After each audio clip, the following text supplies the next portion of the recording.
Ընդդիմություն չունեցանք, ինչպես որ ես ասում էի, ընդդիմություն չունեք խորհրդարանում։ Հիմա ուզում եք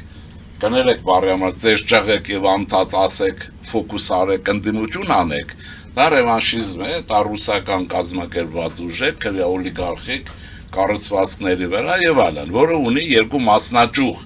Մեկը գավառականն է, Հայաստանի հետ խմբակցությունը, որը հալվեց, մաշվեց,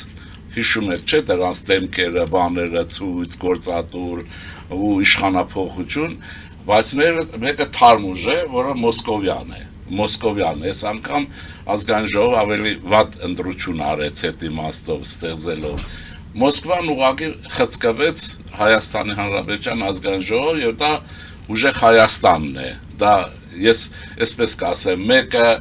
Մարիա Զախարովայի ենթակայության տակ է հաստատ։ Մյուսը ուրեմն Կոբերկինի, դեսպանի։